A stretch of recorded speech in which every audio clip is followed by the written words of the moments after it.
Olá, sejam bem-vindos ao canal Compliance, é o nosso quinto Compliance Across Americas e o quarto Pacto pelo Brasil. Agora a gente está fazendo um breaking news aqui para falar da Lei Geral de Proteção de Dados.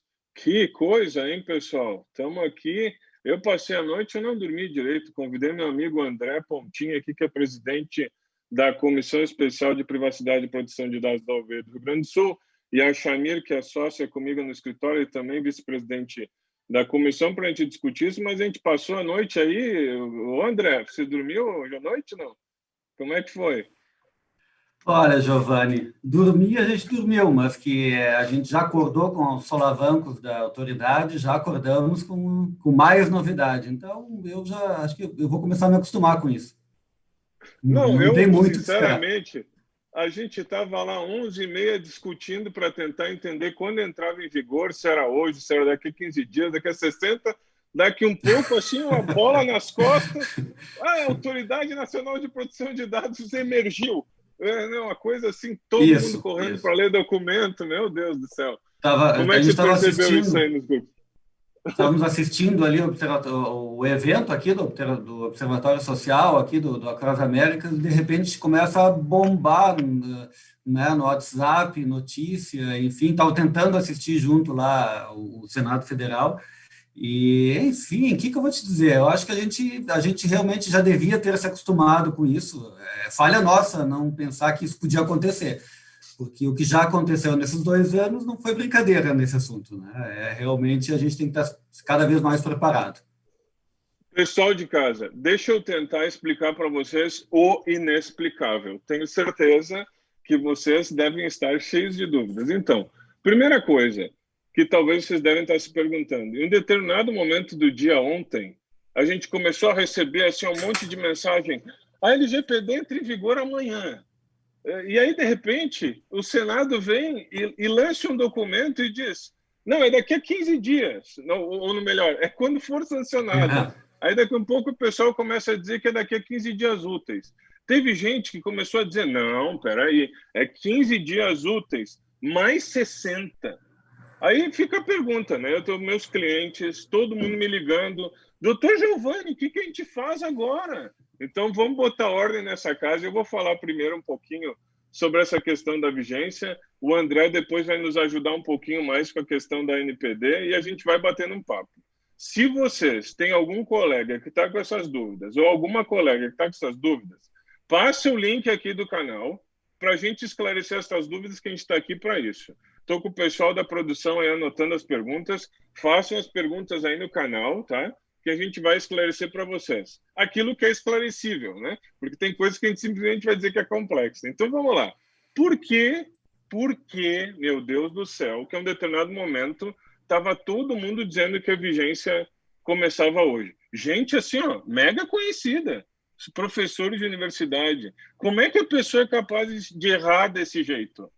Olha, pessoal, deixa eu explicar. Aconteceu um detalhe ali no Senado que é muito importante. Quem estava acompanhando, que nem o André, eu e outros que trabalham na área, que ficam, portanto, acompanhando as votações, trabalhando e fazendo 200 coisas ao mesmo tempo, em um determinado momento a gente ouve o presidente do Senado dizendo: olha, a gente vai retirar de pauta esse artigo, porque ele está prejudicado, porque a gente já decidiu ele, e é como se ele não tivesse sido escrito. Pronto, confusão foi feita, todo mundo que estuda direito constitucional começou assim: peraí, se, se foi retirado do projeto e foi prejudicado, e a gente tem que entender que ele é como se ele não tivesse sido escrito, qual é a conclusão disso jurídica? O pessoal disse: ah, vale o artigo anterior, então entra em vigor amanhã. Todo mundo começou a publicar em todos os WhatsApp, etc. E eu fiquei olhando aquilo e disse: ai, meu Deus, será que é isso mesmo? Daqui um pouco, aí que vem os 15 dias, o Senado, lá por volta das 17h40, se eu me lembro bem, eu não me lembro agora se foi 17 ou 19, mas o André pode me ajudar depois, soltou um comunicado: olha, a gente queria avisar vocês que, por força do artigo 62, parágrafo 12º da Constituição, esse documento ele só vai entrar em vigor depois da sanção presidencial. Aí ficou o negócio. Espera aí. Ô, Giovanni, O... foi, Ah, Desculpa, é que foi depois da publicação do UOL e das principais redes Isso, de notícia. boa. Aí foi uma resposta à imprensa, né? Nesse sentido que Isso, entendi a exatamente. nota. Muito importante, André. Foi uma resposta, inclusive foi uma tentativa de corrigir essa informação na imprensa, o que já entra numa seara interessante, porque a gente está discutindo proteção de dados, fake news, isso já entrou no bolo também. Ah, peraí, não é bem isso, será que é fake news, etc. Bom, o que a gente tem ali de interessante que o Senado diz? Eles disseram o seguinte, olha só, o artigo 62, parágrafo 12º, ele diz que esse documento que foi produzido, não vou usar juridiquês, tá, pessoal? Esse documento que foi produzido aqui, que vai virar lei, ele precisa passar por sanção ou veto presidencial. Mas aí o pessoal ficou se perguntando, mas eles retiraram do projeto, por Deus. Vai sancionar uma coisa que não existe. Mas eles tiraram. Não, mas veja bem, aí é aquelas coisas que só advogado para criar. A gente tem um cara que se chama McIntyre, que ele dizia que a gente, que bruxas e unicórnios existem porque ninguém provou que elas não existem. Ele fala brincadeira, né? Então, a mesma coisa com os direitos humanos. Aqui a gente tem que provar. Peraí, como assim? Uma coisa que não existe precisa ser aprovada pelo presidente. Aí ficou, pessoas me perguntaram, tá, mas e se vetarem? Ele veta e vai discutir o quê se a coisa não está mais no documento? Então, pessoal, o que acontece? Por uma questão de previsibilidade, a Constituição tem um dispositivo, que eu não vou ler aqui para não perder o tempo que a gente tem para discutir o tema, mas ele diz basicamente o seguinte, se o texto que vai ser aprovado da medida provisória for modificado, para não surpreender as pessoas, até ter sanção, continua valendo o texto anterior. Aqui tem gente que diz que suspende, que não sei o que, eu não vou entrar no mérito. A questão toda é, a gente tem duas posições, então, que eu já expliquei para vocês. Uma entraria em vigor hoje. Depois da manifestação do Senado, tem sido considerada uma posição minoritária. Duas, daqui a 15 dias úteis. Aí vamos nos perguntar, quando é que é 15 dias úteis? Aí tem feriado, não sei o quê, dá 18 de setembro. Ah, entra em vigor dia 18? Olha, eu hoje, no Brasil, só digo que algo vai acontecer depois que aconteceu. E mesmo assim, tem a chance dessa coisa voltar atrás. E aí surgiu uma outra tese, porque lá na Constituição, no parágrafo 11º, tem uma previsão que se for rejeitada, etc., se passar 60 dias dessa rejeição, etc., do texto, e não for aprovado, isso aí sim que a gente vai ter uma outra conclusão que ela vai entrar em vigor. Tem um pessoal que está usando esse artigo para dizer o seguinte, olha, se o presidente se mantiver inerte, então existe o risco dela entrar em vigor em 15 mais 60. Aí a gente já vai para quase o final do ano, que inclusive já é próximo da data que, pasmem, né? A gente foi dormir dia 25 achando que era 31 de dezembro, aí a gente vai dormir no dia 26 com o medo de que no outro dia entre em vigor. Isso é Brasil, pessoal! É o Brasil!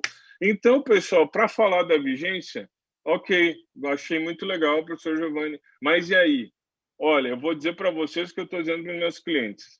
Existe algo que impeça um titular de dados hoje de entrar com uma ação contra uma empresa dizendo que, como o Senado falou, etc., que tinha sido retirado, essa lei já está em vigor, ele quer os seus direitos? Tem algo que impeça? A Constituição não impede essa discussão.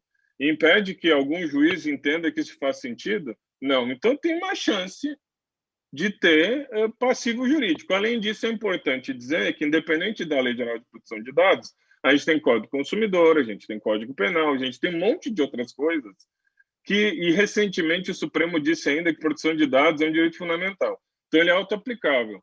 A gente tem, então, o risco já desde ontem. Então, eu vou falar para vocês aqui, Shamir, pode botar uns slides aí? Que aí eu estou dominando aqui, chamei o André, que é um anfitrião horrível, não estou deixando ele falar nada. Então, eu só vou... Shamir, consegue passar os slides aí? Diga, André. Não, eu ia só dizer que é isso mesmo. Nesse momento, a gente tem que ir no bate-papo, porque não tem certezas a respeito, muitas certezas a respeito desse assunto, né? Queria só Passa aí, te Shamir. comentar Diga. que realmente a linha do tempo da LGPD ela merece todas as considerações históricas possíveis. A gente vai estar estudando isso daqui a muito tempo, vai estar nas faculdades, enfim, porque é um case absolutamente, eu diria, constrangedor, para não dizer outra coisa. Mas vamos lá, vamos seguir, André, que a gente tem bastante coisa. André, olha só. Eu tinha, quando eu estava fazendo graduação, falo brincando, pessoal, que tinha uma parte da matéria lá, que era esse negócio, processo legislativo, que eu nunca estudava, porque eu pensava assim, quer saber, o dia que a lei for aprovada, eu vou olhar lá na lei prazo de vigência, o que tem de difícil nisso, por Deus? É só botar uma data da droga da lei, por Deus. Então, na prática, hoje a gente está descobrindo que não é bem assim, que aquela matéria é importantíssima. Só para retomar para vocês, então, a gente tem a lei, 14 de agosto de 2018, ali, ó, estou fazendo, perto aí mais uma vez, eu acho que aparece os outros anos. Mas a gente tem, então, a lei que foi sancionada em 14 de agosto, entrou no Diário Oficial, tinha um prazo de vigência de 18 meses, virou aquele número que está ali embaixo, 3.709. Depois a gente tem uma medida provisória para a criação da NPD, que é um processo também assim, longo e duradouro, ela entrou na lei, e ali se falou, então, de adiar o início para 14 de agosto. Depois a gente teve, por força da pandemia, etc., uma primeira votação no Senado de um PL para sugerir uma mudança na vigência para janeiro de 2021, que começou a tratar de multas e sanções para agosto de 2021. A gente tem a medida provisória famigerada, que o governo entra ali em 29 de abril de 2020 e muda a vigência para 13 de maio de 2021. E não trata das sanções. Aí a gente tem o PL sendo aprovado logo em seguida, não tratando da vigência. A gente está agora com uma situação fantástica que não se trata das coisas, né? E aí, por não ter tratado, volta ali, Chamir, só para o anterior. Por não ter tratado, não sei, eu tentei botar na mesma linha para vocês verem ali, ó. Como ele não tratou, a gente tinha uma seguinte situação. Ou o PL, né, o PL tinha janeiro de 2021, como ele não foi aprovado, ficou 13 de maio, tá? Só que a gente tem lá a disposição original da lei, que é 14 de agosto. Então, na prática, a gente tinha a seguinte situação. Olha, a gente tem uma medida provisória, tá? Uma medida provisória que vai ser discutida. Se ela for aprovada, fica 13 de maio. Se ela não for aprovada, fica 14 de agosto. Muda, então, Chamir. O que a gente teve, então, aperta mais uma vez só para aparecer as datas ali. Isso. Então, o que a gente teve? 25 de agosto, essa medida provisória foi apreciada. Faz muito tempo, né? 25 de agosto, nem lembro dessa data. E aí ficou 31 de dezembro. Todo mundo foi dormindo essa noite pensando, ok, final do ano, beleza, tem tempo, ok, amanhã eu penso nisso. No outro dia, toda a informação que a gente tinha, o Senado vai confirmar isso. O Senado retira o artigo da vigência e logo em seguida, eu estava indo dormir, assim, até escrevi um artigo para o LinkedIn, que eu aconselho vocês lerem depois, e aí eu recebo a notícia, foi publicado o decreto 10.474 de 2020, criando a NPD. Aí fica a pergunta, então, como a gente falou, entra em vigor hoje, pelo que eu expliquei, a maior parte das pessoas entende que não. 15 dias úteis, qual dia cai? Cai 18 de setembro, então, que é a ideia predominante que todos estão defendendo hoje, e tem uma minoria que diz que se houver inércia do Poder Executivo, a gente pode, então, ter 15 dias mais 60 dias. Antes de passar a palavra para o André, diga. Não, só sobre esse assunto, eu acho que é legal a gente só trazer um detalhe que explica um pouco tudo isso que aconteceu nos últimos dias.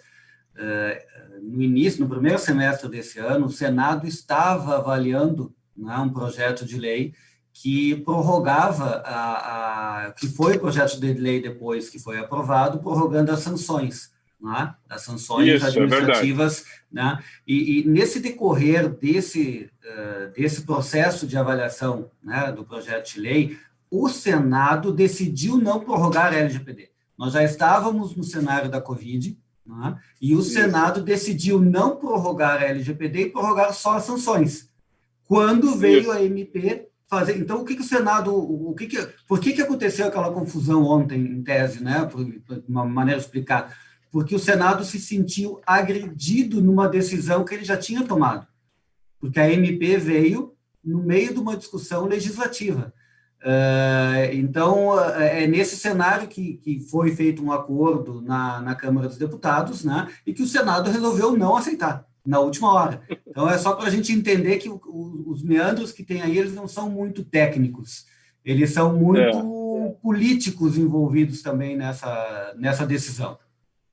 É verdade. E uma coisa que estava em voga, né? Várias pessoas disseram, não, mas o Poder Executivo, o governo está fazendo um acordo porque eles querem, né? A Câmara quer que só seja aprovada e definida a vigência quando tiver a Autoridade Nacional de Proteção de Dados. E aí estava todo mundo criticando o governo. De repente, a gente tem uma lei que a gente não tem certeza de quando entrou em vigor e tem uma Autoridade Nacional de Proteção de Dados que agora está agindo. Isso, exatamente. E parece que isso, de alguma maneira, era verdade, né, desse acordo do Maia, enfim, porque no dia da votação do Senado entrou o decreto criando, não, mas regulamentando a autoridade. Quer dizer, isso já estava pronto. Tá? O acordo era esse, prorroguem e nós publicamos o decreto. Então, o decreto estava pronto para entrar, realmente. Só não combinaram com os russos, como a gente diz por aí, né? O Senado ficou de fora da combinação. Mas olha só, pessoal. Então a questão é a seguinte: ok, é o quadro da dor, beleza. O Brasil é assim, vamos ficar discutindo o quê? Tá aí. O que a gente faz então? Eu vou dar algumas sugestões. Sei que tem vários clientes nossos que estão aí. Queria inclusive mandar um abraço. Estou vendo vários amigos também.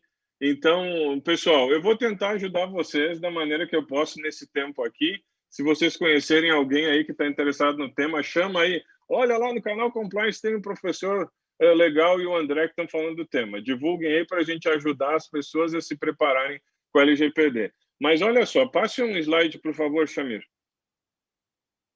Então, o que eu queria lembrar a vocês? A gente tem um processo de implantação que envolve data mapping, a identificação de vulnerabilidades de TI e jurídicas de compliance. O que eu faria de dicas? Como a gente tem pouco tempo agora, pessoal, a gente tem que eleger prioridades, tá? Quem não começou a fazer nada precisa definir pelo menos a questão da governança. Então, a lei vai falar. Shamir, passa um slide só para mostrar o próximo ali. A lei vai falar que a gente precisa de um encarregado de proteção pelo tratamento de dados. Isso a gente precisa ter definido até nos próximos 15 dias úteis. A gente precisa definir, e eu sou advogado, pessoal, eu estou com o mesmo problema, eu vou ter que fazer isso no meu escritório, eu não estou dizendo só para os outros. Isso aqui vale para todo mundo que é pessoa jurídica. Então, a gente tem que definir quem é o encarregado pelo tratamento de dados e a gente tem que dar publicidade para isso lá no nosso site, etc. Se a gente tem site, a gente tem uma questão de cookies, etc., que a gente precisa ter uma política, temos que fazer subir essa política. Se você já tem prontas, não esperem 15 dias, façam isso agora. E a gente precisa também de um canal, pessoal. Daqui a 15 dias, se um titular de dados entrar e quiser saber que dados a gente tem a respeito dele, a gente vai precisar mostrar que tinha um canal para ele fazer essa pergunta. A gente vai ter que colocar ou no nosso site ou em algum lugar. Lá no nosso código de ética e de conduta que a gente tem, seria bom ter uma parte sobre esse tema, dizendo que a gente se preocupa com esse ponto. Podemos usar o canal de denúncias para essa finalidade de fazer um contato com as pessoas, não é o melhor meio, mas eventualmente dá, tá? A gente precisa, eu sugeriria muito ter um comitê de privacidade que isso ajuda ter um grupo de trabalho que lide com isso, tá? Então esses são pontos importantes. E com os terceiros, pessoal. Se vocês têm terceiros fornecedores, qualquer pessoa para as quais vocês passam dados, vocês precisam começar com clausulado lá de contratos, etc., de proteção de dados. Não tem mais como a gente dizer, a lei não vai entrar em vigor agora, meu. Estamos todo mundo junto. Então, a gente precisa utilizar as cláusulas e, enfim, são aqui algumas dicas que eu dou, tá? Volta o slide ali só para mim terminar, Shamir, eu vou passar a palavra para o André. Então, aqui, depois de fazer isso, eu começaria, pessoal, falando com o meu TI para ver se meu servidor lá que eu uso tem proteção suficiente, porque a gente pode ser responsabilizado por incidente de vazamento de dados, né? Então, esse é um ponto bem importante. Segundo, a gente vai ter que mapear os dados, etc., e vamos ter que fazer isso com o carro andando. Bom, Shamir, passa aí para o decreto da NPD para o André falar, e eu vou parar de falar, que eu falo demais. Vai lá, André. Então, gente, muito obrigado, Giovanni. Eu só queria, antes de comentar assim, um pouco mais detalhadamente aí a estrutura da NPD, que é uma novidade de ontem à noite, do Diário Oficial de hoje, né? Publicado hoje, eu queria só lembrar assim, alguns detalhes em cima do que o Dr. Giovanni comentou. Primeiro, assim, proteção de dados não nasceu com a LGPD. Tá? Proteção de dados é algo que já vem de muito tempo, né? Já se vem tratando sobre isso, inclusive constitucionalmente, se a gente for entender alguns princípios que estão ali na Constituição. Privacidade já vem sendo tratada, né, na doutrina, na legislação há muito tempo, e nós temos algumas legislações esparsas ou setoriais que já trataram desse assunto e já estão vigentes, e nossas organizações já deveriam, de alguma maneira, estar adequadas a ela. Então, vamos lá, o CDC, o Código de Defesa do Consumidor, já trata desse assunto, a Lei de Acesso à Informação, o Marco Civil da Internet, né, o pessoal aí da área financeira também. Então, vamos só entender que esses assuntos já estavam no nosso sistema jurídico. A LGPD, ela foi aprovada há 2 anos atrás. Então, não há como nós justificarmos, né, que agora ela entrou em vigência de um dia para o outro. Não. Ela já estava, esse assunto já estava em vacácio, ou seja, justamente para que todos pudéssemos nos adaptar há 2 anos. Então, acho que o fundamental é isso, não há motivo para correria, não há motivo para ansiedade, mas também a gente não vai, né, dizer que isso já não deveria ter sido tratado. Também, um outro ponto importante é que não se faz uma adequação, uma conformidade à LGPD em um dia, em uma semana, em um mês, sequer em alguns meses. São processos que demandam um bom trabalho, demandam um bom tempo, e, quiçá, a gente pode dizer que é um processo permanente, né, de adequação a todas essas mudanças. Então, vamos lá, a gente tem que começar de algum momento. Vamos começar agora, atrasados? Vamos. Tem algumas coisas que nós precisamos fazer imediatamente? Tem. Nós podemos priorizar algumas? Sim, mas nós não podemos deixar de fazer o processo como ele tem que ser feito, sob pena de chegar lá no final e ter que refazer tudo de novo. Certo? Então, né, vamos assentar essa poeira, deixar as coisas realmente se alinharem um pouco e vamos iniciar esse processo, quem não iniciou, terminar quem já iniciou, porque esse é o objetivo fundamental. Acho que, se a gente for lembrar, tem vários princípios aí que a gente já poderia estar, de alguma forma, aplicando, e a autodeterminação informativa está está dentro dessa lógica, e a gente pode aplicar isso como um direito do titular, independente da LGPD. Bom, vamos lá. Com relação à autoridade, tá, gente? Quando alguém diz que a LGPD vai entrar em vigência agora, em setembro, em dezembro, ou em maio, ou em agosto do ano que vem, né, de alguma forma essa pessoa não está dando a informação correta. A Autoridade Nacional de Proteção de Dados, os artigos referentes à autoridade já estão em vigência há 2 anos. Eles foram excepcionalizados ali naquela questão relativa à vigência da LGPD, e para eles já sempre estiveram em vigência desde aquela medida provisória que o criou lá em dezembro de 2018, foi publicada. Então, nós temos um delay aí de 2 anos na criação dessa estrutura. O decreto que está aprovando a estrutura agora e dando algum detalhamento ao que já constava na LGPD, ele vem com algum tempo de atraso, né? E com certeza traz alguns detalhamentos importantes, mas o fundamental vai ser quando efetivamente a autoridade começar a trabalhar, o que vai um tempo ainda pela frente. Tá? Vamos lá, com relação à autoridade, tá, gente? Então, esse é o caput aí do decreto, né, aprovando. Então, o que ele aprova? Ele não aprova a criação da autoridade, tá? A autoridade já foi criada. Ele aprova a estrutura regimental e os cargos em comissão. Vocês lembram que algumas semanas atrás teve uma discussão a respeito de autoridade ser absorvida por uma outra agência que trata das questões de concorrência, né? Se tivesse sido aprovado aquilo, essa estrutura já estaria mais ou menos pronta, inclusive com os cargos. Como isso não foi essa a escolha do Executivo, o Executivo quis manter a autoridade ligada à Presidência da República, né, e à Casa Civil da Presidência da República, nós tiveram que fazer todo esse detalhamento aí, e esse remanejamento de cargos em comissão para que a autoridade pudesse funcionar. Então, o decreto está aí, ele aprova a estrutura regimental na forma dos anexos. Eu não quero passar com muitos detalhes, tá? Os anexos são bem técnicos do ponto de vista de valores dos cargos de comissão, como é que se faz essa transformação. Mas algumas coisas são importantes a gente tratar. Pode passar, Chamir. Bom, isso é um detalhe, tá, gente? O decreto, ele entra em vigor quando for nomeado o diretor-presidente. Então, o decreto está aí, né? Mas ele tem esse pequeno detalhe aí no final que a gente tem que se atentar também. Vamos lá, vamos seguir, que isso não é mais relevante também. Aqui, na estrutura regimental e na natureza e finalidade, ele, em grande parte, reproduz aquilo que já trazia na LGPD. Eu queria só deixar claro que ele não tem independência, mas tem autonomia técnica e decisória, porque ele está ligado à Presidência da República, e o objetivo está aí, né?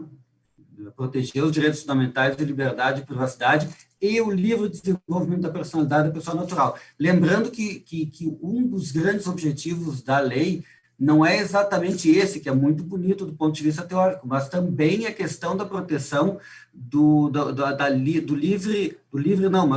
a regulamentação, né, da circulação dos dados pessoais para fins de comércio, da economia. Então, ele não está aqui como objetivo, mas ele é o objetivo que fez com que essa lei realmente fosse aprovada rapidamente. Seguindo. Nas competências da NPD, o que eu copiei todas aqui, mas o que eu queria ressaltar? Diretrizes da política nacional são competências da NPD. A NPD não existe ainda, quer dizer, ou melhor, ela existe, ela foi regulamentada agora com esse decreto, mas não tem ninguém ainda nomeado na sua diretoria. Ela não elaborou nenhuma diretriz. Como que nós vamos, então, do ponto de vista administrativo, dizer que essa aplicação pode acontecer ou que a LGPD vai gerar algum tipo de dano para as organizações? Enquanto não tiver essas diretrizes, é absolutamente impossível do ponto de vista de aplicação seguindo a LGPD. Nós podemos ter aplicação, como já foi dito, do ponto de vista da legislação consumerista, da legislação do marco civil da internet ou da questão do sistema financeiro, tá? Mas não a LGPD. A LGPD pode ser tratada e ser trabalhada em alguma decisão judicial do ponto de vista de princípios. Nós entendermos que esses princípios já estão na legislação, já estão na Constituição, com certeza. Fiscalizar e aplicar sanções são competências exclusivas da NPD no que diz respeito a essa legislação específica, certo? Então, vamos ter que esperar isso, e sempre lembrando que a NPD tem como seu principal fator não a aplicação de sanção nem a fiscalização, mas no primeiro momento é a educação. Dificilmente elas serão aplicadas, mesmo lá no início do prazo de aplicação de sanções. Mais um item, Chamir. Eu quis aqui, acho que mais um.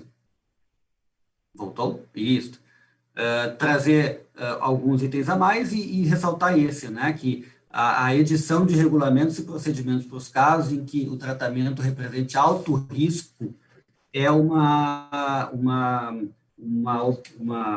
das tarefas da NPD. Não vou entrar nessa questão do alto risco com detalhes, é importante a gente saber que isso, do ponto de vista do regulamento europeu, é tratado com uma especificidade bastante importante. Nós queremos que a Audiência Nacional comece a trabalhar logo para que isso fique também muito evidente, né, para aplicação aqui no Brasil. A próxima. Qualquer coisa a gente volta depois para a conversa, porque eu acho que a conversa é que vai ser mais rica aqui. Ah, olha só, esse item, o item 18 aí da norma. Como é que nós vamos aplicar para microempresas, empresas de pequeno porte ou startups a LGPD? Necessariamente tem que ser editada uma norma pela autoridade. Isso quer dizer que essas empresas estão livres? Eu diria que livres, não, porque elas têm que, no mínimo, comprovar que elas estão fazendo alguma coisa. Mas é muito improvável que elas sejam submetidas a um tipo de sanção coletiva. Individualmente, como o professor Giovanni comentou, sempre é possível que algum titular de dados venha pedir, com base no direito à informação, no direito à transparência, enfim.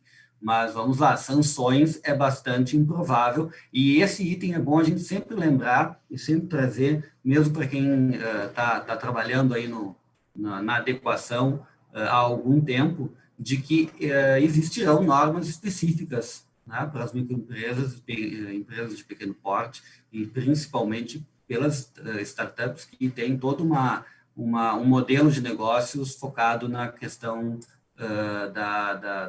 do tratamento de dados pessoais. Mais uma, Chamir. Bom, isso só o final ali dos controles. A estrutura organizacional que esse decreto nos trouxe é complementar, ela utiliza a estrutura que já estava sendo, já vinha da Lei Geral de Proteção de Dados Pessoais, mas ela acrescenta algumas coisas, né? Ela acrescenta a questão ali de alguns órgãos de assistência direta, né? A questão desses órgãos seccionais, especialmente a questão da assessoria jurídica, a gente vai ver no próximo slide. Ah, sim, e essas coordenações, tá? Estamos todos aí aguardando ansiosamente a nomeação dessas pessoas, que são as pessoas que, em instância intermediária, vão ser responsáveis pela questão da fiscalização e da normatização. Todos esperamos ansiosamente que esses quadros sejam quadros técnicos, para que realmente esse trabalho seja bem feito desde o início. O Conselho Diretor, como está ali, é o órgão máximo, né? E aqui eu trouxe um detalhe que o pessoal também está comentando aí de ontem para hoje, que é uma novidade, né? As indicações para o Conselho Diretor, ele é formado por uma lista tríplice, né, de titulares e suplentes. Então, essa lista é recebida, né, e é encaminhada à Casa Civil, que é quem vai escolher entre essa lista tríplice, quem vai fazer parte como representante das entidades ali, né, do Conselho. É o Conselho Nacional de Proteção de Dados e Privacidade, que alguns membros já foram nomeados pelo Senado, enfim, por alguns órgãos, mas também a gente espera a nomeação o quanto antes. Esse é um detalhe, eu ouvi isso hoje de manhã, num outro debate, eu achei importante trazer aqui também, essa questão da assessoria jurídica sendo um órgão setorial da AGU. Então, como que isso vai funcionar? Se a assessoria jurídica vai dar vai fazer uma consulta, algum documento que depois vai ter que ser sancionado pela AGU, se a AGU vai poder anular uma determinada orientação dada pela assessoria jurídica, eu não sei exatamente como isso vai funcionar na prática, é bom a gente ver e como isso vai ser trabalhado também. Fiz questão de trazer esse item para a gente também dar uma avaliada. Eu acho que era isso do ponto de vista da autoridade. Eu não quis trazer para vocês os detalhes ali da constituição, de cargos em comissão, porque isso está muito ali no anexo, a gente pode... não creio que isso vai ser objeto de muita polêmica em qualquer debate. Eu acho que os itens principais foram que eu trouxe aqui para a gente poder debater na medida das dúvidas de vocês. Era isso, Giovanni, é isso, Chamir. Obrigado, Chamir. Pessoal, então agora, vocês que estão no YouTube, estão em casa, etc., se quiserem fazer alguma pergunta, tirar alguma dúvida, estamos aí. Vamos promover esse debate. Eu gostaria de de chamar a atenção aqui que, apesar de ter o decreto, a gente não tem a nomeação das pessoas ainda, né? Então a gente tem que aguardar. Eu até estava cuidando aqui para ver se teve alguma novidade, etc. Mas se vocês tiverem aí alguma pergunta, algum ponto para fazer, a gente podem postar ali no YouTube, que o pessoal aqui da produção passa para a gente. A gente fez esse breaking news aqui do canal Compliance. Eu queria deixar claro para o pessoal que está em casa, né? O canal Compliance ele tem essa pretensão exatamente de trazer informações. Eu tenho um programa aqui no canal Compliance, o pessoal coloca lá sempre: professor Giovanni, sempre que tiver uma mudança legislativa, faz alguma coisa aqui no canal. Então, a nossa ideia aqui é que o canal Compliance sempre traga para vocês. A gente vai ter, agora, ao longo do evento do Pacto pelo Brasil e do Quinto Compliance Across Americas, até metade de setembro, a gente vai estar tratando desses temas. E se houver qualquer evolução, vocês podem contar que aqui a gente vai ter um breaking news. Vou convidar o André de novo, a gente vai falar. Eu estou Giovanni, vendo uma pergunta aqui, mas diga, André. opa. Não, eu tava tentando ver, não vi nenhum questionamento por enquanto, mas eu queria te dizer só que a gente não chegou a comentar ali na questão da vigência, o quanto a polêmica é tão grande, né, a respeito da vigência, que tem uma escola aí que está defendendo que ela retroage, né, que ela volta lá para 14 de agosto, independente de quando for publicada. Mas isso é só para a gente ver o quanto de confusão tem nesse assunto. Independente de quando, é isso que eu fiz questão de comentar ali no início, independente de quando. Ah, é 14 de agosto, é no final desse mês, é setembro, é o ano que vem. Não se consegue fazer esse processo de um dia para o outro. O importante é começar o processo e priorizar exatamente algumas coisas agora que vão demonstrar que nós estamos tentando nos adequar, né? Que as organizações estão tentando se adequar. A discussão se vai ser aplicável ou não, como tu disseste, o judiciário vai acabar se manifestando caso a caso, a não ser que nós tenhamos um posicionamento do STF, o que eu sinceramente duvido, embora a gente não devesse duvidar de nada nesse assunto, mas acho que não é muito provável que aconteça. Eu acho que Deixa eu... só trazer essa... Diga. Só para deixar claro aqui para o pessoal de casa, não existe a menor... Assim, enquanto nós somos um Estado democrático de direito, não vai retroagir. É só se a gente mudar a Constituição, não tem como. Eu queria só chamar a atenção para uma pergunta que eu estou olhando aqui para o lado, porque eu estou com o meu iPad aqui do lado acompanhando vocês no YouTube, tá? A pergunta é do Pedro Vidigal, tá? Prazer, Pedro. Que bom que você está nos dando audiência. Seria pertinente utilizar o DPA, né, da GDPR para avaliação do impacto em produtos das empresas nesse período em que não houve diretrizes mais claras da LGPD? Só para explicar a pergunta, o DPIA, digamos assim, né, Data Protection Impact Assessment, ou seja, seria uma avaliação de impacto na proteção de dados, que é uma avaliação que já é utilizada corriqueiramente na Europa, na Alemanha. Eu fiz meu doutorado lá, né? Então, quando eu estava lá fazendo doutorado de 2004 e 2008, esse já era um assunto, né?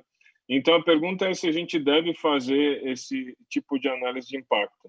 A lei fala dessa análise de impacto também para a questão de analisar legítimo interesse, né? Então, se eu preciso fazer uma avaliação do legítimo interesse, eu vou ter que fazer uma análise para avaliar se, naquele caso, eu posso adotar uma medida específica.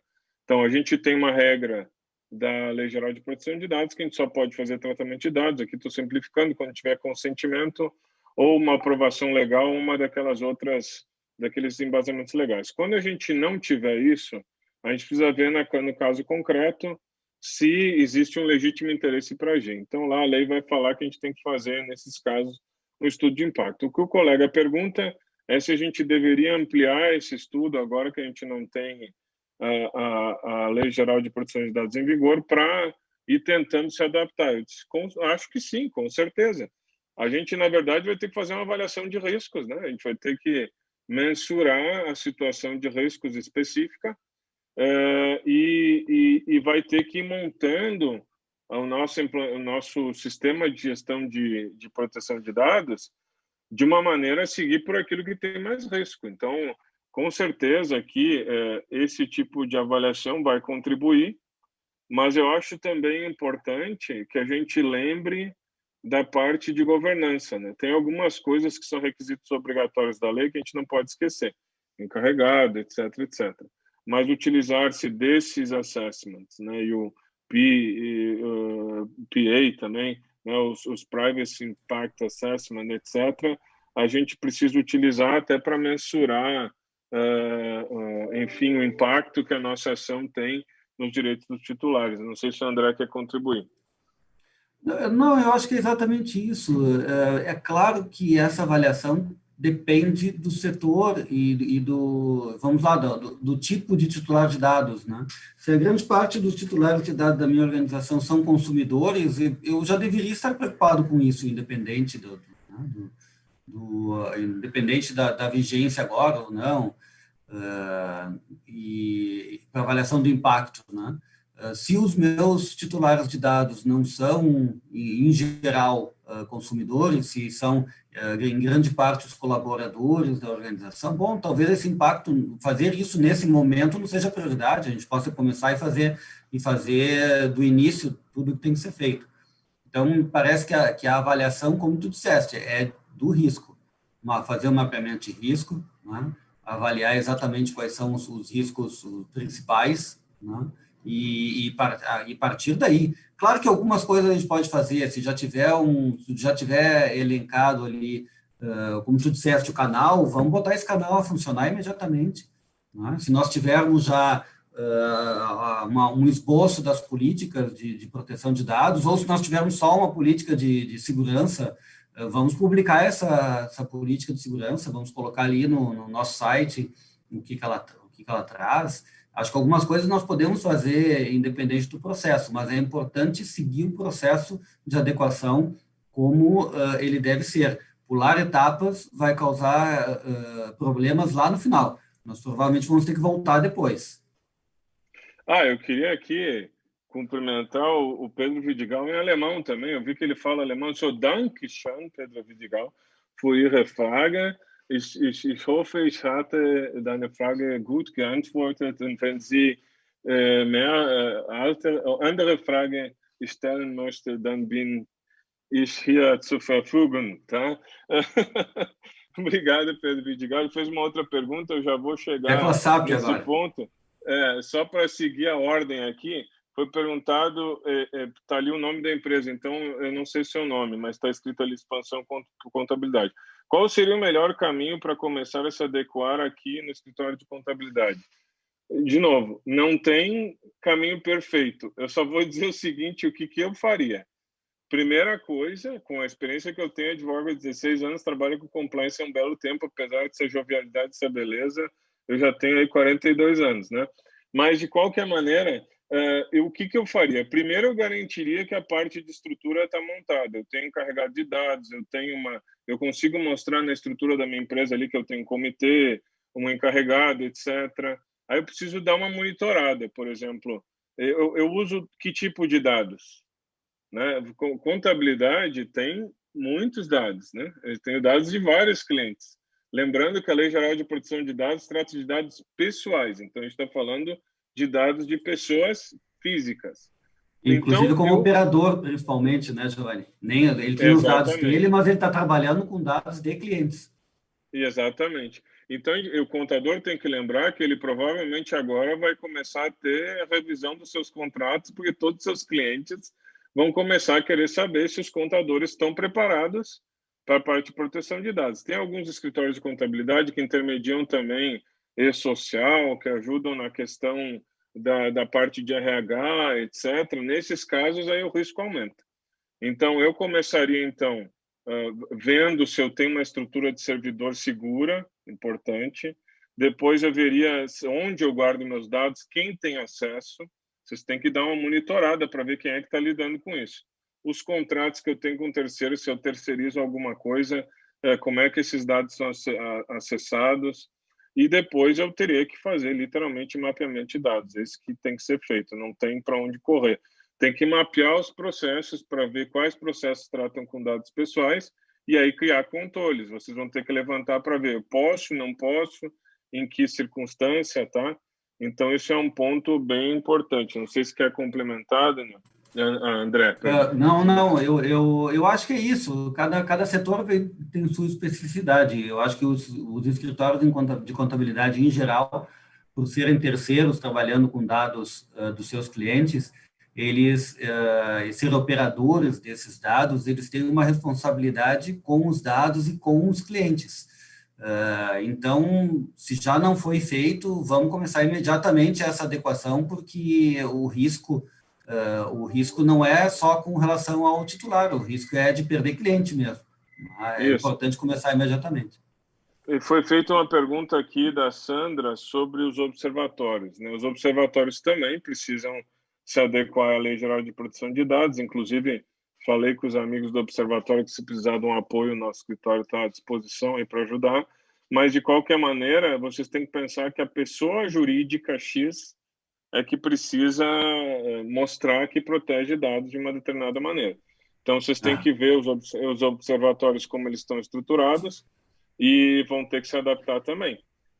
Seria bom, naturalmente, ter um padrão para todos os observatórios, porque do ponto de vista do consumidor, do consumidor não, mas do ponto de vista da pessoa que passa os seus dados para o observatório, ela não vai diferenciar um lado do outro. Então, é importante que tenha um padrão para todos os observatórios, sim. Quer complementar, André? Não. Eu ia trazer a pergunta do Max ali, que tá também no YouTube.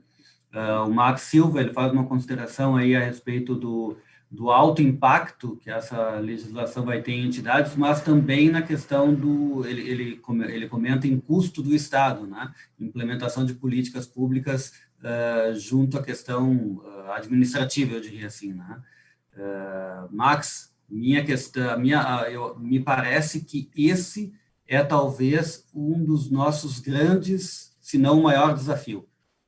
O Estado, seja ele a administração pública, seja em qualquer nível, ela é naturalmente o maior ente que trata dados no Brasil e em qualquer outro lugar, né? Os nossos dados estão sendo tratados pelo Estado em todos os seus órgãos, digamos assim. E a forma como isso é tratado realmente já deveria ter sido começado um trabalho. Acho que está muito atrasado e, bom, vai impactar, sim, a governança de dados na administração pública vai ser provavelmente o principal fator de trabalho, né, de todas as administrações no ano que vem. Municipal, estadual, estatais, todos os órgãos vão ter que estar de alguma maneira adequados e temos o prazo do ano que vem para fazer isso.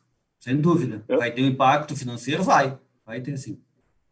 Eu queria complementar aqui com outra pergunta do Pedro Vidigal, porque eu gostei que ele fala da Alemanha e eu tenho esse vínculo acadêmico com a Alemanha, eu gosto. Ele está perguntando se eu concordo que a tendência, estou lendo aqui, por isso que eu estou lendo para o lado, pessoal. Eu concordo que a tendência é a nossa agência vir a adotar o próprio, né, DPA, né, como base DPA, como base da regulamentação nacional. Aquele assessment que eu falei para vocês, tá? Data Protection Impact Assessment. Ele está perguntando se existe uma tendência no Brasil de adotar como é feito na Europa, né? Internamente aqui para análise de impacto, etc. Eu acho que sim. Inclusive a literatura nacional que eu tenho lido, especialmente quando trata de legítimo interesse, refere a GDPR enfim, a gente fala GDPR porque pensa em inglês, mas em Portugal eles falam regime de proteção de dados, que é RGPD, exatamente. Regime Geral de Proteção de Dados, assim que eles falam em Portugal. Então poderia ser outra sigla, mas a gente costuma referir GDPR para a normativa europeia. Então eu acho que sim, pelo que eu tenho visto da literatura, e a literatura acaba influenciando a maneira como as pessoas vão entender determinados institutos. Então eu vejo, especialmente vinculado ao Instituto de Legítimo Interesse, eu acho que vai ter uma relação direta, Mas eu acho que tem muitas áreas, como, por exemplo, a área da saúde, que tem desafios bem importantes, práticas de mercado, que a Lei Geral de Proteção de Dados, na minha opinião, não contemplou adequadamente, e as empresas vão ficar um pouco sem saída. Por exemplo, a parte de produtos para a saúde, de cirurgias eletivas, por exemplo, tem um hábito do mercado de colocar o nome do paciente na nota fiscal e de, para evitar fraudes, mandar para o plano de saúde ou etc., mandar documentos comprobatórios de quantos parafusos foram utilizados, etc. Tudo isso são dados sensíveis, mas a lei, sem consentimento e sem normativa, não autoriza. Então, a gente vai ter aqui grandes discussões sobre legítimo interesse, porque a gente vai se perguntar, tá, mas eu preciso fazer recall, por exemplo, se der um problema no material que está dentro de uma pessoa, como é que eu vou saber em qual pessoa está? Né? Se eu não posso ter um nome, se eu não posso registrar essa informação. Então, acho que esse material vai ser, esse conceito vai ser muito utilizado no Brasil, sim, Pedro, na minha opinião. Giovanni, o pessoal estava comentando ali acho que foi o Max mesmo comentou a respeito da adequação de que políticas públicas seriam interessantes na transição e adequação. Eu só queria lembrar que nós temos uma lei chamada Lei de Acesso à Informação que traz muita normatização sobre a questão dos dados das pessoas e dos funcionários públicos, né? Quem vai, de alguma forma, fazer essa adequação é a autoridade. É claro que vão ter conflitos em tese, né? O que vale mais a transparência, o que vale mais a proteção de dados pessoais, como é que nós vamos cotejar isso na prática? Não tenho a menor dúvida que isso vai acontecer, e vai acontecer muito nos próximos meses, mas isso é papel da autoridade, quiçá do judiciário, mas da autoridade regulamentar com detalhes a respeito de como é que vai ser a aplicação da lei geral na administração pública. Mas não é muito diferente da privada. Diga, Giovanni. Não, eu só queria dizer que esse breaking news aqui está virando uma palestra. Era para ser uma coisa rapidinha, a gente tem a continuação aqui da programação do evento. Então, vou começar a avisar aí para o pessoal da produção preparar nossa vinheta. Não sei se vocês viram, a gente tem uma vinheta de breaking news do canal Compliance. Eu estou assim, ó, que não me caibo em mim de tanto orgulho desse canal que está crescendo. Mas ao longo aí da semana a gente vai tratar desse tema de outras maneiras, então fique ligado no canal, pessoal. O canal Compliance é para ser assim o lugar onde vocês têm novidades sobre compliance, proteção de dados, investigação corporativa, querem ouvir a gente de novo, querem ouvir o André de novo, querem estar informados, se inscrevam no canal, cliquem no sininho e vamos continuar. Felipe, produção, vocês conseguem passar a nossa vinheta para a gente terminar com chave de ouro? Depois vocês seguem aí no webinar, pessoal, com o pessoal do evento. Sigam, mantenham aí a audiência no evento. Temos, olha, temas fantásticos no Congresso, 4º Congresso Pacto pelo Brasil e 5º Congresso Integra Compliance Across America. Se inscrevam lá no site, acompanhem aqui no canal Compliance. Um abraço para todo mundo, obrigado pela audiência, obrigado, André, obrigado, Chamir.